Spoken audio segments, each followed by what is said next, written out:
Bienvenue dans Dance Lab, le podcast dynamique et éducatif où la passion de la danse rencontre le monde de l'entrepreneuriat, du bien-être, de la santé mentale et bien plus encore.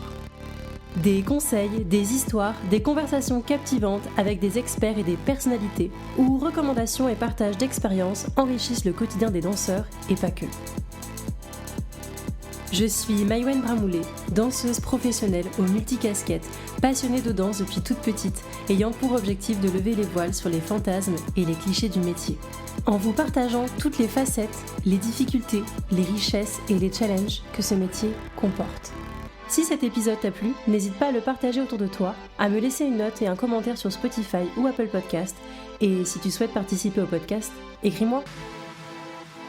Aujourd'hui, j'accueille William Arez, danseur et chorégraphe. Il développe sa singularité au contact de multiples cultures et énergies urbaines. Sensible à l'aspect social et fédérateur de la danse, William dynamise ses cours et ses créations autour du rôle et de l'importance de chacun. Grâce aux différentes expériences professionnelles qu'il a pu vivre dans le milieu commercial, il peut contextualiser ses cours et ses formations par rapport aux attentes des danseurs-danseuses et en lien avec les exigences du milieu artistique. Enfin, il est un artiste passionné qui favorise l'épanouissement personnel dans le mouvement qu'on partage à l'autre. La notion de liberté et de plaisir est le ciment de sa pédagogie. Au-delà de la technique et de la performance, nous aborderons dans cet épisode la notion du goût de l'effort, de l'importance de travailler sur soi et de se challenger sans cesse en nous donnant quelques clés pour réussir à concilier excellence artistique et épanouissement personnel. Comment trouver sa voie, développer son authenticité et s'épanouir pleinement dans la danse ? William nous parlera également de sa passion, de sa vision de la danse et de l'importance de danser avec son cœur. Il nous livrera également ses conseils pour progresser, surmonter les obstacles et trouver sa place dans un milieu parfois concurrentiel. Salut William. Salut Maïwenn. Ça va ? Ouais, ça va et toi ? Ouais, ça va. Écoute, petite question habituelle pour commencer. Est-ce que tu peux nous parler de ton parcours ? Qu'est-ce qui t'a amené vers la danse ? Qu'est-ce qui t'a donné envie d'en faire ton métier, d'enseigner ? Voilà, dis-nous tout. Ok, pas de souci. Du coup, déjà merci de me recevoir. Avec plaisir. Qu'est-ce qui m'a amené dans la danse ? En fait, c'est une longue question. Enfin, c'est une longue question. C'est une question qui pourrait nécessiter une longue réponse, mais on va essayer de faire court. En fait, moi, à l'origine, je suis un sportif. Je viens du rugby, donc rien à voir. C'est une blessure au genou qui m'a mis fin à ma carrière dans le rugby, parce que j'étais parti sur ça. Les ligaments croisés. Ouais. Jusque-là, rien à voir avec la danse. Et en fait, ça m'est arrivé au lycée. Et derrière, il y avait les vœux post-bac, etc. etc. Et je savais pas trop ce que je voulais faire, jusqu'à un moment où je me suis dit, en fait, moi, ce que j'aime, c'est le sport et les humains. Le contact humain, tout ce qui était lié à l'animation, au milieu social, etc. Du coup, je suis parti travailler dans les hôtels. En fait, les chaînes d'hôtels qui t'envoyaient à droite à gauche sous forme de saison. Les Club Med ? Ouais, les Club Med, Lukea, Marmara, etc. Moi, je bossais pour Marmara, en l'occurrence, avec TUI. Et en fait, sur place, la surprise, c'était qu'on était obligé de présenter des spectacles le soir, en fait. Et la première saison que j'ai fait, j'ai rencontré du coup une chorégraphe qui était sur place qui s'appelait Diana, avec qui je me suis super bien entendu. C'était vraiment une merveilleuse chorégraphe. Et en fait, elle m'a un peu appris à me mettre en scène. Moi, je l'avais jamais fait. Et en fait, c'est en faisant ça en Grèce, je me souviens, lors de cette première saison, que je me suis dit, en fait, mon corps, il adore ça. Et du coup, si jamais je rentre en France et que, je sais pas, je cherchais un autre loisir, parce que je savais à ce stade-là que malheureusement, à cause de mon genou, le rugby, c'était mort, du coup, certainement, je prendrais des cours de danse. Du coup, la graine, elle a émergé grâce à ça. Et en fait, je me suis retrouvé à arrêter ce métier-là, partir, voyager un petit peu derrière, avec un point d'interrogation, artistiquement. Mais du coup, je prenais des cours de danse, et de fil en aiguille, en fait, je me suis jamais arrêté. Et le milieu professionnel m'a ouvert entre guillemets, les portes, petit à petit, naturellement, mais toujours en restant un élève, en fait. Moi, je prenais des cours. T'as commencé quand, du coup, J'ai commencé en 2019. Ok. Sérieusement, vraiment. À prendre des cours en studio, des formations. J'ai jamais eu la chance de faire une formation longue, c'est-à-dire sur une année ou quoi. Mais j'ai fait beaucoup de petites formations. 2-3 jours, une journée. Ouais, autodidacte. Vraiment, ouais, vraiment. Vraiment, self-made. Mais j'ai aussi voyagé avec. J'ai fait 2-3 voyages où j'ai dansé.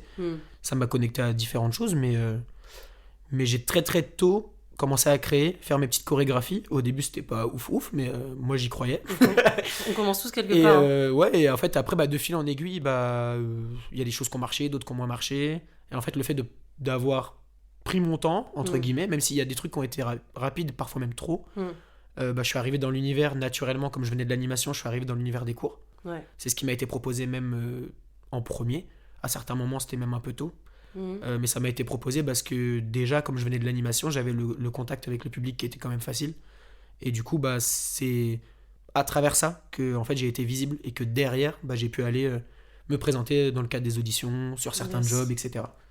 Mais ça vient principalement d'une blessure au genou. Parce que si je m'étais pas blessé, je pense qu'aujourd'hui je serais encore sur le terrain. Ouais. C'est ouf. Ouais. Et après, mais qu'est-ce qui t'a donné finalement envie de danser ? C'est les Club Med ? En fait, j'avais pas forcément eu envie de danser tout de suite. Ouais. La première chose que j'ai eu, en fait, quand elle nous a mis en scène, cette chorégraphe Diana en Crète, la première sensation que j'ai eue, enfin, c'est une sensation qui s'est développée sur plusieurs soirées, parce qu'on y reste 6 mois. Mais en gros, le bilan, c'était que j'adorais être mis en scène. Mais pas forcément tout le temps par la danse. J'adorais en fait être sur scène. Et j'adorais qu'on me transmette quelque chose et que je l'exprime sur scène et que... Enfin, j'adorais quand on était en répète, j'adorais quand on était sur scène, j'adorais prendre les retours des gens après. Le côté artistique des soirées, il m'a plu tout de suite. Et c'était vraiment le truc que j'attendais la journée. Mais c'était pas forcément la danse. C'est plutôt lors de la 2e saison, où là, moi, j'étais vraiment chargé de travailler sur les soirées. Où là, je me suis dit, en fait, c'est pas suffisant pour moi, là où j'étais à ce moment-là. C'était pas suffisant juste d'être global, c'est-à-dire de réfléchir à toute la scène, que ce soit la partie comédie, la partie costume, la partie décoration de scène, etc. Ça faisait trop pour moi. Et là, je me suis rendu compte qu'en fait, moi, ce qui m'animait, c'était le mouvement. Et du coup, c'est après que j'ai voyagé. Je suis parti à Los Angeles juste après. J'avais eu la chance de pouvoir économiser pendant cette saison-là. Du coup, je suis parti à LA, j'ai pris quelques cours. Et c'est là où je me suis dit, ok, en fait, moi, maintenant, il faut que je bosse sur ça. Parce qu'en fait, quand on fait beaucoup de choses, on sait pas trop en fait ce qu'on préfère. Et du coup, l'énergie, on la diffuse, mais on sait pas en fait si on avance vraiment. Et du coup, j'ai arrêté mon métier à ce moment-là. Je me suis dit, ok, je rentre, alors que j'adorais ça quand même. J'arrête l'animation et j'essaye de voir sur 6 mois, 1 an, si la danse, non pas ça marche pour moi, parce que j'imaginais vraiment pas en faire mon métier, mais je m'étais dit, je vais prendre des cours et je vais voir si déjà je ressens un truc. Et je l'avais ressenti à LA. Après, je suis revenu à Paris. D'ailleurs, ne jamais prendre les premiers cours de sa vie à Los Angeles, c'est une perte de temps, c'est une perte d'argent, c'est trop bien, mais c'est très très dur.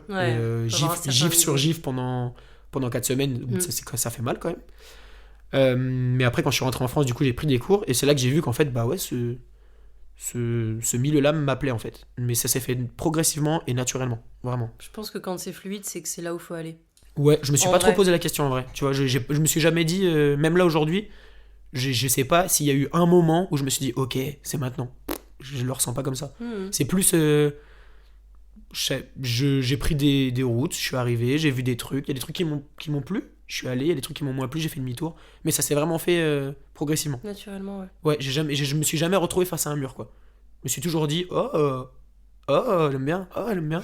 Et j'ai jamais eu encore le truc de. Ok, c'est ça que je vais faire. En fait, c'est pas forcément ça que je voulais faire, c'est juste, je l'ai ressenti à ce moment-là, et j'y suis encore. Mais ça se trouve demain, enfin, tu vois, dans le monde où on vit, ça se trouve demain, il y a un autre truc qui va nous plaire, ou alors on va être amené naturellement vers autre chose, et puis on le fera aussi, tu vois. Se réinventer, je pense que vraiment, nous, c'est le truc que... Enfin, en tout cas, les artistes, c'est le truc qu'on sait le mieux faire. C'est important en fait de se nourrir parce que sinon on retourne dans une routine et je pense qu'on en parlait en off un peu, c'est là où on devient un peu on rentre dans une sorte de semi-dépression parce que du coup ça crée de la frustration et t'es plus très heureux de c'est ça. En fait globalement sur tous les métiers que j'ai pu faire ou sur tout ce que j'ai fait même pas professionnel parce que pour moi ce qui est fait en dehors des heures de travail ça a au final autant d'importance que ce qui est fait sur les heures de travail. J'ai toujours fait que ce qui m'a plu pour l'instant, je touche du bois. J'ai toujours fait que ce qui m'a plu, j'ai jamais eu la sensation de vraiment travailler, tu vois. Je me suis jamais dit putain, j'ai pas envie d'y aller là, tu vois. De tout ce que j'ai fait. Les centres de loisirs, les colonies de vacances, les hôtels, les spectacles en hôtel, la danse, les cours de danse. Je me suis jamais dit c'est dur ce que je fais, tu vois. Je me suis toujours dit ça demande des efforts, tu vois. Mais en vrai pour l'instant, j'ai toujours fait ce qui m'a plu. Donc, Trop bien. Et tout à l'heure, tu parlais justement que tu conseillais pas forcément d'aller prendre des cours de danse, tu sais, dans des endroits où il y a un certain niveau et que toi, t'as pas encore toutes les clés pour y arriver. Et maintenant, toi, t'enseignes. Et comment, justement, tu fais pour motiver aussi tes élèves et les aider à progresser quand ils galèrent un peu ? En fait, déjà, ce que j'essaye de faire, c'est de déconstruire un petit peu l'attente qu'ils ont. Je vais dire dans l'instant. Forcément, tout le monde a des attentes, il faut les garder, il faut les avoir. Et je pense que c'est lié à un certain ego artistique qui nous pousse quand même à évoluer. Mais au moment où ils rencontrent la difficulté, j'essaye en fait de les pousser plus à l'analyse plutôt qu'à qu'à idéaliser ce qu'ils veulent faire sur le moment, tu vois. Parfois, si on est trop concentré, pour moi, sur le truc qu'à atteindre, qu'on n'arrive pas à atteindre et qu'on pense qu'à ça, mais qu'on se regarde pas, alors qu'on est dans des salles quand même où on a des miroirs énormes qui coûtent cher. Et parfois, en fait, on se regarde, mais on se regarde pas. En fait, on s'analyse pas, on se dit pas qu'est-ce que je ressens. Tu vois, par exemple, il y a très peu d'élèves qui prennent le temps, face à un exercice technique compliqué, de le faire en fermant les yeux, tu vois. De se dire, ok, mais en fait, la sensation qu'on nous dit, est-ce que vraiment je la ressens ? Oui, non. Tu vois, on prend pas ce temps-là, parce qu'en fait, on est trop souvent, et moi le premier, tu vois, on est trop souvent quand on apprend quelque chose sur l'objectif, il est là, l'objectif c'est ça, ce que je dois voir, c'est ça, mais en fait, on sait pas, nous, en vrai, si là, dans l'instant, notre corps, il a compris, ou si on est prêt à le faire. Peut-être qu'il y a des choses, on va les apprendre le lundi, on va réussir à les faire le vendredi. Mais ça, en fait, on accepte de moins en moins, je trouve. Et il y a un truc qui est bien aussi avec ce côté de fermer les yeux, de se visualiser. Je trouve que ça permet aussi d'être directement dans les ressentis. Parce que tu sais, souvent, on bosse face miroir. Et quand tu te retrouves le jour J à être sans miroir, moi, ça me fait des fois ça, l'impression d'être déconnectée de mon corps. Parce que j'ai tellement été face à quelque chose, à me voir, que j'étais pas vraiment sur moi et concentrée. Et je trouve que c'est ça aussi toujours important de penser à travailler sans miroir pour vraiment ressentir les choses qu'on a envie de transmettre quand on danse. Bah, tu vois, ce que tu dis là, ça a été pendant un moment pour moi le problème que j'ai ressenti dans ma danse. C'est qu'en fait, comme j'étais habitué à appliquer des choses esthétiques, ou moi construire des chorégraphies à but esthétique, eh ben, j'avais un gros problème dans mes transmissions d'énergie, ou dans mes gestions d'énergie, et dans aussi ce que je voulais incarner. Parce qu'en fait, je savais pas ce que j'incarnais. Genre, parfois, je construisais des trucs, je voulais juste que ce soit beau, et après, je considérais que le travail était fini. Et en fait, c'est à partir du moment où j'ai commencé à créer sans miroir, danser beaucoup sans miroir, même sans spot, pas forcément face, tu vois. À faire quelques scènes aussi, ça aide quand même. Ça aide quand même beaucoup. Un petit peu. Et notamment l'impro, le freestyle, etc. C'est là où je me suis dit, en fait, parfois, bah, même quand il y a moins de mouvement, ou quand la forme est moins jolie, ça rend quand même le truc beau si déjà on est présent dedans, tu vois. Et du coup, bah, ça rejoint ce que tu disais tout à l'heure. Si on pense plus à la sensation, parfois finalement, même si techniquement ça peut arriver, on est un peu moins au point que ce qu'on voulait, et ben en fait ça fonctionne quand même. Exactement. Et puis il y a aussi ce truc, tu sais, où quand t'es en répète, on fait souvent un full out, tu vois, on se fait souvent un fond et tout. Mais quand t'es face à un public, ton adrénaline elle est encore plus au-dessus, donc t'es encore plus full out. Et des fois, de pas savoir bien gérer son énergie, ça peut devenir complètement brouillon dans les mouvements. Carrément. Et il y a ça aussi qui est important de faire déjà en amont pour que le jour J, on arrive en étant vraiment clean et d'avoir la bonne énergie au bon endroit avec le bon rythme, la bonne musicalité, la bonne synchronicité. Ça aussi, c'est grave important. Carrément. Toi, c'est quoi ton truc pour créer une ambiance de cours où tout le monde se sent à l'aise et prend du plaisir ? Parce qu'on sait, je trouve que, je pense que dans les cours, parfois, ça arrive que certains, quand ils débarquent, ils se sentent pas forcément à leur place ou ils vont avoir l'impression de se comparer. Voilà, comment toi tu fais pour gérer tout ça ? C'est vrai que dans beaucoup de cours que je donne, même des fois des cours que je prends, je sens, enfin tu sais, l'énergie qu'on ressent dès le début, enfin je pense qu'on la ressent même encore plus quand on enseigne le cours en question. On sent qu'on n'est pas ensemble. on sent dès le début qu'on est un peu tous en mode ok, on vient d'arriver, où est-ce qu'on est, avec qui je vais danser, parce qu'en fait la danse, comme c'est de l'expression, et comme il y a quand même un côté esthétique superficiel et basé sur ce qu'on dégage visuellement, bah ça fait peur. Ça fait plus peur que la natation, tu vois. Ça fait plus peur que le football. Mais en vrai, c'est les mêmes exigences qu'on devrait s'imposer, on ne devrait pas en faire trop en vrai, tu vois. Et du coup, bah, ce que j'essaie de faire déjà, c'est d'animer énormément. C'est-à-dire que bah, dans la présentation de cours, déjà, j'essaie de rassurer, tu vois. J'essaie déjà de dire, bah, ok, les objectifs d'aujourd'hui, et c'est important, je trouve, de marquer une temporalité, parce que parfois, tu sais, parfois on prend pas ce temps-là. Moi, ça m'arrive des fois d'oublier de dire certaines choses dans mes présentations de cours. Et ben en fait, ça peut tout changer. Le cours, il peut avoir carrément une autre saveur pour quelqu'un qui vient pour la première fois. Si dès le début tu lui présentes bah, ce que lui il a à fournir comme effort là maintenant, et ce qu'il va lui en tirer. Et je pense que c'est important aussi de placer des mots sur ce que les gens ils vont apprendre. Et pas juste sur ce que nous on attend d'eux, tu vois.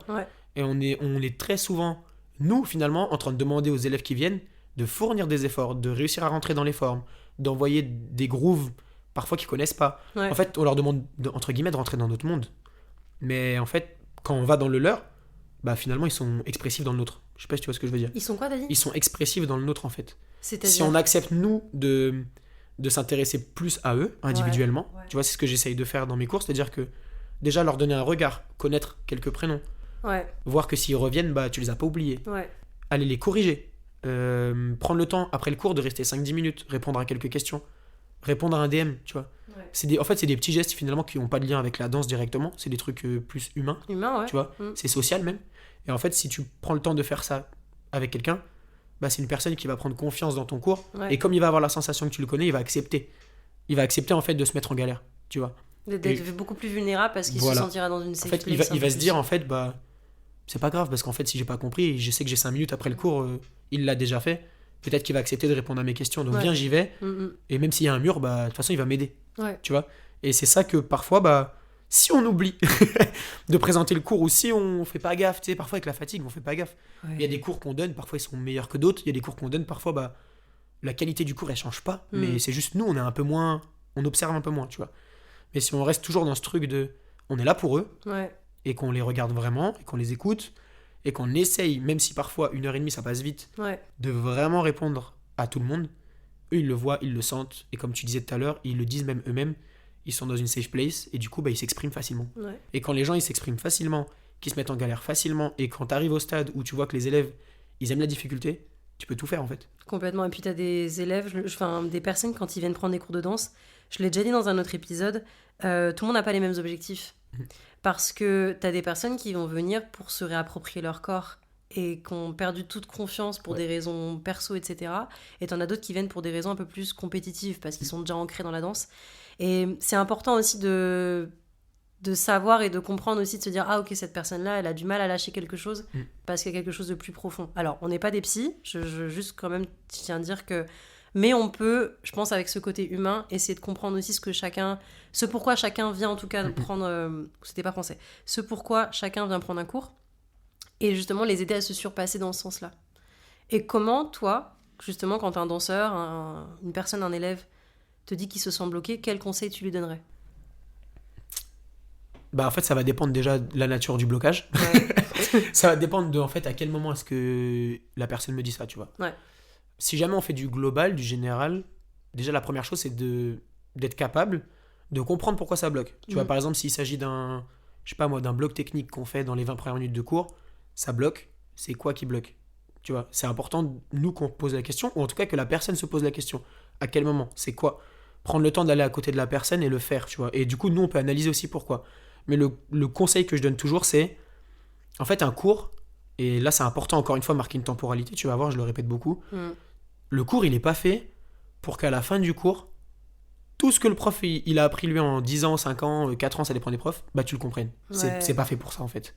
Et si jamais bah, quelqu'un vient dans un cours avec l'espoir de danser, entre guillemets, comme les autres dans la salle, ou comme le prof en 1h30, bah en fait, effectivement, il y aura une déception continuelle toute l'année. Mais si plutôt, lui-même, la personne, elle-même, elle calibre le cours sur elle et qu'elle se dit, en fait, moi, j'en suis là, on m'a demandé de faire ça, c'est difficile, ça bloque, ok, bah ce que je fais, c'est que je prends l'info qui changera pas en fait. L'info, elle disparaît pas quand le cours se termine. Et moi, je dis souvent, le cours, il est terminé, bah, c'est là qu'il commence en vrai. Tu vois, tu pars avec les infos, tu vas te mettre dans ton monde, c'est-à-dire chez toi, là où personne te voit. Limite, moi, des fois, j'éteins les lumières pour faire des exos, tu vois. Je me mets dans le noir où je mets mes AirPods et là, je refais des exos, tu vois. Parfois, je fais des freestyles chez moi. Et j'essaye de refaire des trucs que j'avais pas réussi à faire quand je suis avec des amis ou quand je suis en formation. Parce que je suis chez Elite en formation en freestyle. Parfois, il y a des trucs, il y a des séances, je te jure, je suis pas bon. Tu vois, je suis en mode, il y a rien qui passe. J'aime pas ça, tu vois. Parfois, c'est quand je suis chez moi que je capte le chemin que j'essayais de faire. En fait, pendant 2 heures, j'étais tellement pressé pendant ces 2 heures-là de le faire qu'il sortait pas. Comme chez toi, t'es un peu, tu sais, tu laisses le temps courir. T'es un peu moins sur la montre et t'es un peu moins stressé parce que les gens ils te regardent pas. Mais bah, c'est à ce moment-là que les infos, il faut qu'elles reviennent. Mais si bah, les personnes qui viennent en cours consomment le cours, rentrent chez eux, le lendemain en prennent un autre, rentrent chez eux, le lendemain en prennent un autre, rentrent chez eux, à quel moment on vernit les trucs, tu vois ? Bah, c'est ce que on en parlait avec Shirwan et Rim. Alors je sais plus si c'est dans l'épisode ou en off. Ce qu'on se disait, c'est que en fait, il faut aussi le temps de process. Il faut aussi que le cerveau ait le temps de process l'information pour ensuite l'envoyer à ton corps. Et c'est important d'avoir des temps de récupération. Le cerveau, c'est un muscle, le corps, on est rempli de muscles. C'est important qu'on se repose aussi et qu'on comprenne ce qui s'est passé dans le corps. Tu répètes, au bout d'un moment, tu vas te faire mal, même à la tête. C'est trop important. Ouais, c'est vrai. Et comment, justement, toi, tu t'y prends pour adapter tes cours aux différents niveaux et aux objectifs de chacun? En fait, ce que je fais déjà, c'est que en fait, j'ai une pédagogie. Enfin, en fait, quand je te réponds, je pense surtout à mes cours qui sont hebdomadaires. Je pense surtout aux cours Armo, à M-Cadence, tu sais, les intensifs que je fais, et à la Néo, où je travaille en formation. Du coup, je me base là-dessus quand je te réponds, mais en vrai, ça peut varier. Tu vois, en workshop, c'est différent. Sur des stages qui sont sur plusieurs jours, mais qui sont ponctuels dans l'année, c'est différent. Mais globalement, ce que j'essaie de faire, déjà, c'est toujours de me dire quelle est l'analyse que moi, je dois faire déjà. Tu vois, c'est qui, entre guillemets, c'est qui mes élèves? Est-ce que c'est des gens qui viennent dans le loisir? Est-ce qu'ils cherchent une sensation sociale qui doit venir vite parce que c'est ça qu'ils cherchent? Tu sais, il y a des gens qui prennent des cours de danse, en vrai, bien sûr qu'ils veulent progresser, et parfois autant que les professionnels, entre guillemets, mais ils veulent progresser dans le temps, tu vois, genre ils sont pas... Eux, ce qui leur importe, c'est le contact humain que tu leur donnes. Donc ces gens-là, déjà, il faut les sentir, parce que c'est pas des gens oubliés. Et parfois, on est tous mélangés. Parfois, on va dans le même cours tous, on est 90, et puis t'en as, c'est du loisir, mais ils veulent quand même passer un bon moment. T'en as d'autres, ils sont tellement focus sur leurs objectifs que du coup, eux-mêmes passent pas un bon moment. Et du coup, tu sais, quand t'es mélangé, l'énergie, après, elle est globale, tu vois. C'est la faute de personne, mais en tout cas, tout le monde le subit, tu vois. Et du coup, je pense que c'est bien qu'on soit tous au même endroit, parce que ça inspire tout le monde. Mais il faut essayer d'apprendre à communiquer avec tous les publics, tu vois. Et j'essaye vraiment, parfois, de ne pas avoir les mêmes consignes pour chacun. C'est-à-dire qu'en fait, on attend tous le même résultat, surtout quand on fait de la choré. En fait, la choré, on va pas en faire des différentes pour chacun, tu vois, c'est la même. C'est juste que il y a des personnes, tu sais qu'il va falloir expliquer d'autres choses pour arriver au step. Tu vois, et puis tu as les autres, entre guillemets, les personnes qui ont déjà techniquement peut-être qui sont déjà très matures techniquement sur les steps que tu utilises dans la chorégraphie. Et eux, tu vas vraiment plus leur parler de la précision de la forme. Tu vas leur dire, ok, toi, du coup, challenge-toi plus sur ça, tu vois. Mais il faut pas hésiter, je trouve, hein. Après, je me parle à moi-même quand je te réponds, mais j'essaye de toujours penser à parler en fonction du profil. Tu vois, parce que si tu parles à quelqu'un qui vient chercher du contact humain, quelque chose de rassurant, du challenge, forcément, il n'y a personne qui veut pas se challenger, mais qui vient d'abord passer un bon moment, mais que tu lui parles comme si elle allait faire l'Energy Music Award demain. Généralement, déjà, elle fera pas l'Energy Music Award demain. et en plus, elle risque de pas comprendre ton intention et elle risque de pas revenir en fait. Et peut-être qu'il y a des personnes, ils arrêtent en fait à force, tu vois. Parce que du coup, elle risque de se créer des attentes, que toi tu lui auras créé et du coup de se dire mais en fait je suis pas venue pour ça et ça va encore plus la décevoir. Et en plus nous, en vrai, ce qu'on vend c'est de la magie aussi. Tu vois. Les gens ils viennent, quelqu'un qui est pas forcément connecté au milieu, à l'industrie plutôt, parce que le milieu artistique, on y est tous aujourd'hui, je trouve un peu connecté, tu vois. Mais t'es pas connecté à l'industrie. T'arrives dans un cours et tu vois en plus à Paris, franchement, je trouve qu'on le dit pas assez, du coup je le dis là, on a quand même un sacré niveau et on a une richesse artistique, en tout cas moi c'est mon point de vue, qui est archi admirable, tu vois. Et quand t'as quelqu'un qui vient pour la première fois et qui prend ça en tête, c'est là que tu réalises que ce qu'on fait quand même, ça a un impact sur n'importe qui en fait. Et si nous déjà on vend de la magie, mais que derrière on n'arrive pas à leur donner la baguette, tu vois, eux ils vont jamais pouvoir y arriver. Et du coup au final, même nous, dans nos cours, dans ce qu'on fait, on réduit l'impact de ce qu'on fait parce que du coup les personnes ils vont se sentir loin, ils vont se sentir trop loin, trop différents. Ils vont se dire non mais eux ce qu'ils font c'est trop différent ou c'est inatteignable, c'est inaccessible. Mais en fait si on fait le truc à l'envers nous-mêmes, sans leur mentir, tu vois, en leur expliquant quand même ce que ça coûte, mais si on leur donne envie de travailler dans la même direction que nous tous et qu'en fait on leur dit en fait la magie elle vient de chacun, tu vois, c'est pas personne n'a de vérité. Donc en fait si juste tu t'empruntes ce genre de route-là, tu vas arriver au même endroit. Et en fait, là, du coup, on va mieux réussir à vendre notre art. Et ça réglerait beaucoup de soucis, tu vois, qu'on a par rapport justement à nos visibilités, à la considération de ce qu'on fait, tu vois. Enfin, on en parlera plus tard, j'imagine, mais je pense que ça vient déjà dans nos cours. Bien sûr. Parce que pour moi, les cours, c'est la racine, tu vois. C'est là où tu te dis, est-ce que j'aime ou est-ce que j'aime pas. Tu viens, tu payes ton ticket, tu prends le cours, tu prends le shot d'énergie, tu te dis, Et il y a aussi ce truc de est-ce que j'aime pas, mais pas que, on en parlait tout à l'heure, tu vois, c'est pas que au niveau chorégraphique, c'est aussi au niveau humain, au niveau social. T'arrives dans un cours, tu sens que l'énergie elle est lourde, t'as pas envie de revenir. Enfin, je trouve même quand t'es pro, moi je viens prendre un cours, c'est pour apprendre. C'est pas pour me dire je passe un casting. Bien sûr. Et moi depuis un moment, je prends plus de cours parce que j'ai l'impression de passer des castings, parce que j'ai l'impression que quand il faut que j'arrive, il faut que je sois comme ci, comme ça, et que j'ai l'impression que j'ai pas le droit de me tromper. Ouais, je capte. Et du coup, quand t'arrives dans une énergie de cours où t'as l'impression que tout le monde est en mode audition, t'es dans ce truc de ok, bah moi aussi du coup faut que je me mette en mode audition parce que en fait je vais me sentir en décalage et je vais pas kiffer. Ouais, et du coup toi-même, tu te mets dans une énergie que t'avais pas envie de dégager à la base. C'est de ouf. Ouais, c'est vrai. Et ça rejoint un peu même du coup à l'inverse ce que tu disais quand t'enseignes. C'est à toi aussi, je trouve, en tant que professeur, d'installer les bases, d'instaurer l'énergie que t'as envie d'avoir dans ton cours. Ouais. Bah tu vois, ce que tu dis, ça souligne ce que je disais tout à l'heure. Ouais. Si on prend pas le temps de présenter les cours, ouais. Et même déjà de se présenter. Parce que parfois, on donne cours à des gens qui nous connaissent bien. Parce qu'ils nous suivent, ils nous voient, ils adorent notre travail. Mais connaître mon travail, ça veut pas dire que tu sais comment je suis. Oui. Tu vois, connaître 2-3 de mes chorégraphies, où je suis dans des rôles, ça veut pas dire que tu sais comment moi je vais enseigner. Ça veut pas dire que tu sais dans quel climat j'aimerais qu'on soit, tu vois. Et je pense que c'est important de donner déjà aux gens la maison dans laquelle tu veux qu'ils viennent, tu vois. Ouais, exact. Et si tu leur dis, bah ok, en fait, dans mon cours, ça se passe comme ça, et qu'on l'assume, tu vois, si on l'assume, bien sûr, bah en fait, finalement, on va avoir les élèves qui nous ressemblent, tu vois. Exactement. Et la première association dans laquelle j'ai donné cours, MK Dance Studio, c'était en Seine-et-Marne, à Ponto-Combo, la phrase que je viens de dire, c'est la première qu'elle médite, tu vois. Parce que c'est là-bas que j'ai donné mes premiers cours, et au début, tu sais, t'as un peu le trac. Les premiers cours que tu donnes, tu te dis, waouh, attends, là, je vais avoir des gens qui vont payer pour faire mes steps, alors qu'à ce stade-là de l'aventure, moi-même, j'y crois pas. Moi-même, je me dis pas, oh, ça flingue tout ce que je fais. Enfin, tu vois, quand tu commences à donner cours, t'as toujours ce truc de la légitimité, oui ou non. Est-ce que je fais ce que j'aime moi-même, oui ou non. Est-ce que je le ressens, ouais, mais quand je suis tout seul.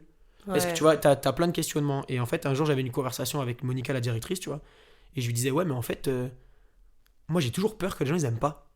Et en fait, elle-même m'a dit, mais tu sais, peu importe ce que tu fais, déstresse un peu entre guillemets parce que tu auras forcément les élèves qui te ressemblent. Exactement. Et en fait c'est réel, tu vois. Et pour tout, hein. Le climat de cours que j'ai la chance d'avoir, et franchement mes élèves je les adore. J'ai toujours eu des groupes d'élèves où socialement les cours ils ont toujours marché. Je me suis jamais retrouvé dans un cours à rentrer chez moi où je me suis dit oh l'énergie elle était flinguée. Je me suis jamais dit ça, tu vois. Parce qu'en fait les élèves comprennent. Enfin j'ai la chance d'avoir des élèves qui font de l'environnement humain une priorité. Ouais. Il y a des chorés qui vont aimer moins que d'autres. Hein. Et ils vont me le dire, tu vois. Et c'est trop bien. Mais ils vont jamais rentrer chez eux en mode j'ai passé un mauvais moment. Et en fait, si personne ne ressent ça, c'est parce qu'on est connecté pendant le cours, tu vois. Et je pense que si jamais je parlais pas autant, eh ben, j'aurais peut-être pas ça. Ouais. Ou alors j'aurais peut-être parfois d'autres personnes qui viennent et puis qui accrochent pas le navire, tu vois. Ouais. Parce qu'ils savent pas où ils sont. Et du coup, je pense que c'est important d'expliquer. En fait, avec moi, ça fonctionne comme ça. Ouais. Si vous avez besoin de ça, n'hésitez pas. Ouais. Par contre, ça, non. Tu vois. Et par contre, ça, non. Tu vois, je pense qu'il faut le dire aussi. Ouais. Tu vois, il y a des regards que j'accepte pas dans mes cours. Tu vois, il y a des attitudes que j'accepte pas non plus dans mes cours, tu vois. Et c'est pas grave. Ça veut pas dire que la personne, je la juge. Ça veut dire que il faut qu'elle aille dans un autre cours. Ouais. Tu vois. Et je pense que si on le dit pas, ben on rassure pas les autres. Ouais. Et en fait, c'est les autres qui vont revenir. Et c'est eux en fait qui créent le noyau. Et c'est en fait les gens quand ils pensent à un cours en vrai, tu vois là par exemple, je te parle, je pense à des cours que je prends. Eh ben je pense pas d'abord aux chorégraphes, tu vois. Je pense aux gens qui y vont. Ouais. Ça, c'est ouf. Mais je me dis, quand je vais prendre un cours, je me dis, forcément, je vais me retrouver dans quelle maison, tu vois. Et je pense pas que à la personne qui a les clés, tu vois. Je me dis aussi qui est avec moi. Ouais. Et c'est ça qui me donne envie finalement aussi d'y aller. Et ça, je pense que c'est important que tout le monde le sache, ça. Tu vois, enfin, que tout le monde le ressente. Peut-être qu'on n'est pas beaucoup à ressentir ça, mais je vais toujours dans un cours aussi, parce que je sais que je vais croiser certaines personnes, tu vois. Parfois, j'y vais pas, parce que je me dis, ouais, non, mais là, dans la période où on est, le climat, il va être comme ça. Moi, là, maintenant, j'ai pas besoin de ça, tu vois. Et je vais dans un autre, tu vois. Mais... important de s'écouter. Ouais, faut juste se dire de quoi moi j'ai besoin. Exactement. Parfois, il faut mettre de côté... Enfin, là, je m'adresse plus aux professionnels, tu vois. Mais parfois, il faut pas être non plus que dans ça, tu vois. C'est nuancé, mon propos. Ça veut dire que le climat de cours, c'est indispensable. Mais parfois, s'il y a des informations qu'il faut aller chercher dans des cours, parfois, il faut savoir s'isoler aussi. Ouais. Ok, là je viens pour le contenu et pour ce que le prof il va me transmettre. Ouais. Il faut savoir oublier les autres, tu vois. Il faut savoir oublier les autres élèves parce que il y a beaucoup d'élèves qu'on entend. Ouais, mais ce cours-là, il y a eux, j'ai du mal parce que eux ils ont cette attitude. Ok, mais ouais, mais tu viens pour toi. Voilà, tu vois, faut aussi.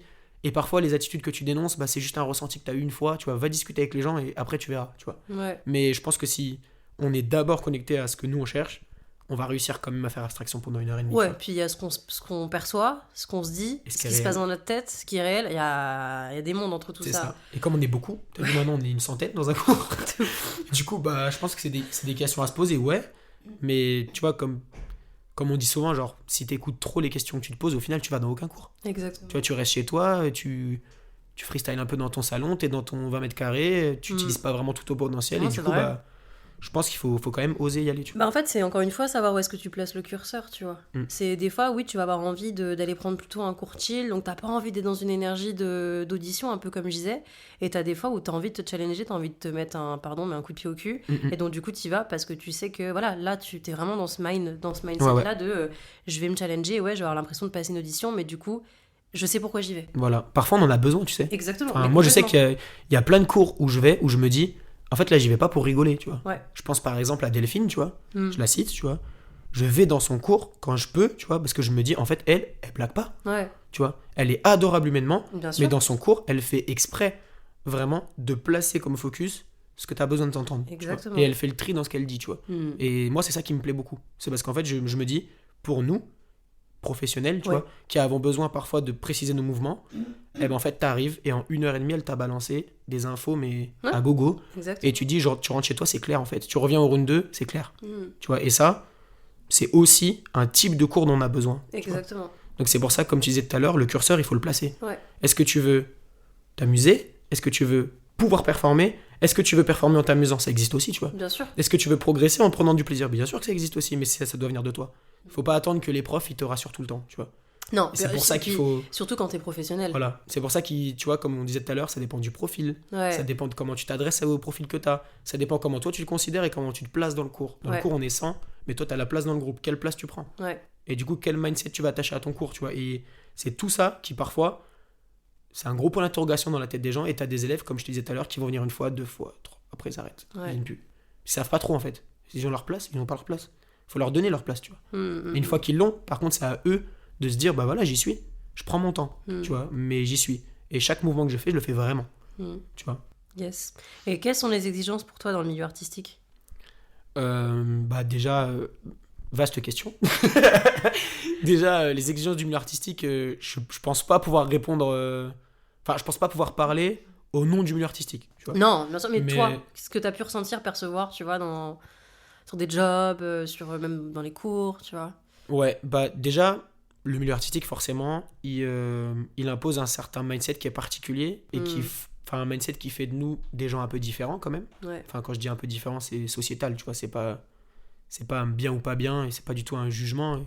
C'est juste, il nécessite un mindset qui t'impose forcément d'avoir un esprit ouvert, déjà de base. Il faut jamais croire et je pense que c'est quelque chose qui peut nous ralentir, tu vois. Il faut jamais croire que dans le milieu artistique, on n'est fait que pour une chose. Ça, c'est une grosse erreur, tu vois, que moi-même j'ai fait. Ouais. Au début, je me disais, bah voilà, moi, ma danse c'est ça, mon style c'est ça, let's go. Bah mais non. Ah non, gros. si tu veux travailler, tu vois, il va falloir que tu fasses d'autres choses, tu vois. Et ça, déjà, c'est le premier truc, c'est esprit ouvert, pluridisciplinarité, je l'ai bien dit, ouais. Polyvalence, et surtout, être adaptable, malléable, et avoir un mindset, du coup, qui fonctionne avec toutes ces choses, tu vois. Ouais. En fait, il faut aimer être comme ça, il faut pas faire semblant de l'être parce qu'on est dans le milieu artistique.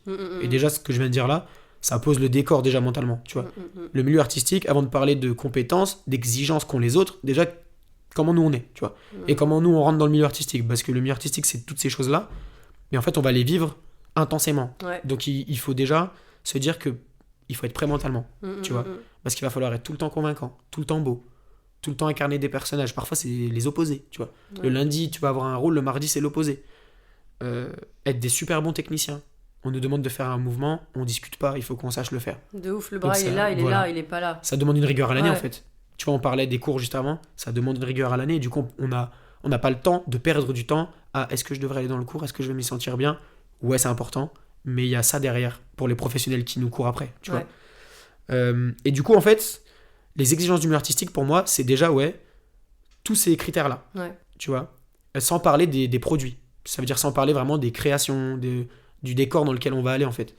Mais pour moi, ce qui est plus important, et ce que je pense qu'on aurait besoin de dire, et c'est ce qui est vraiment super bien expliqué à la Néo, tu vois, là où je bosse avec Kane, Céline, Nat, c'est qu'en fait, là-bas, ils prennent vraiment le temps de parler avec les students aussi.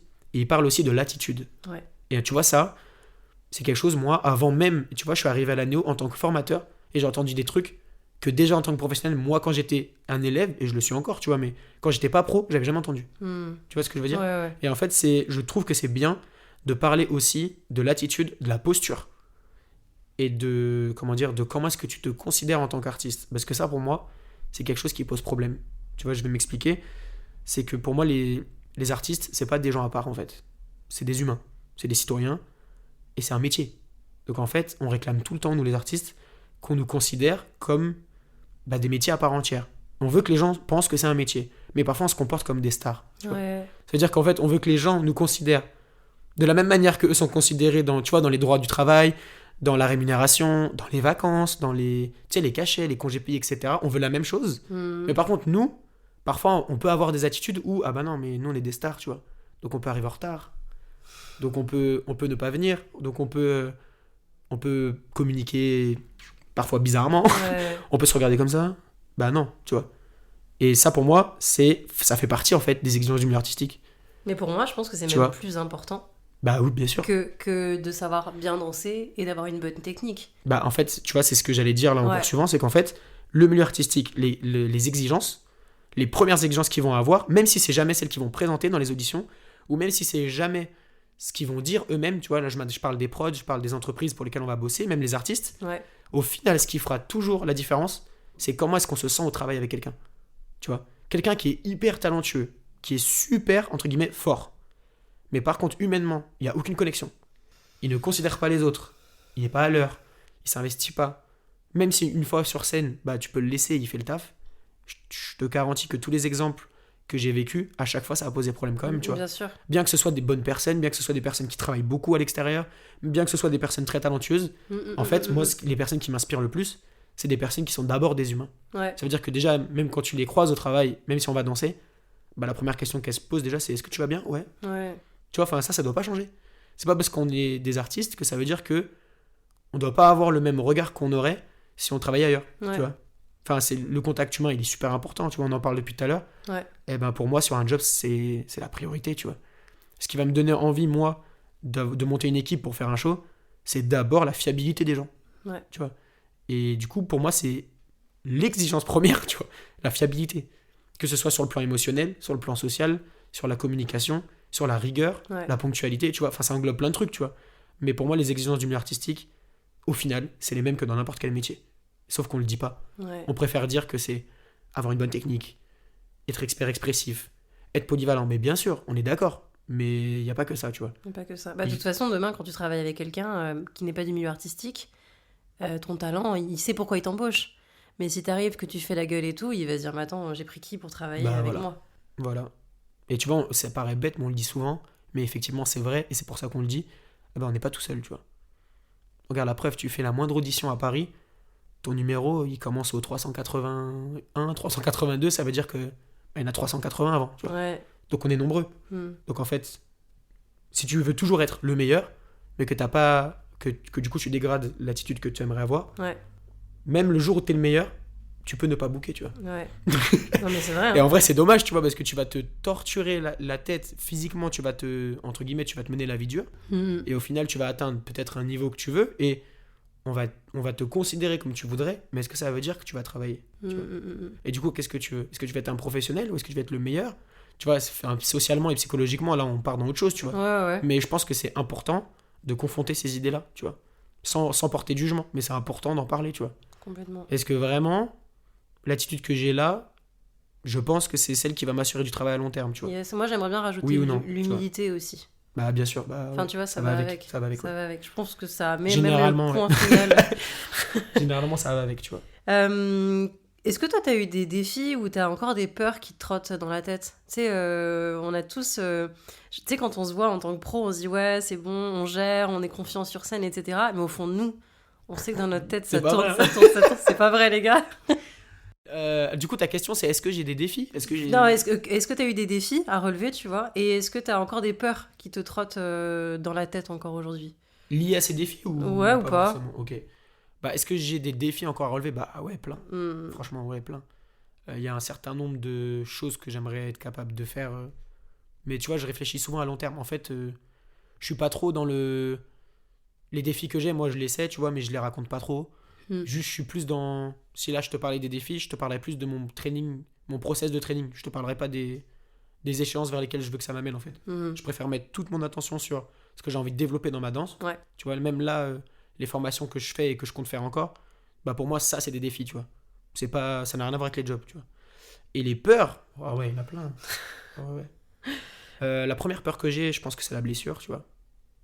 C'est une des premières peurs que j'ai. Ouais. Parce que je me dis qu'on a de la chance de vivre ça. Ouais. Et parfois, on a tellement de chance qu'en fait, on voit que le positif, mais on prend pas forcément soin de nous. Et moi, je suis quelqu'un qui a vraiment très peu pris soin de lui, physiquement. Que ce soit à travers le rugby. Mon passé de sportif, il m'a quand même ruiné les genoux, les épaules, le dos, tu vois.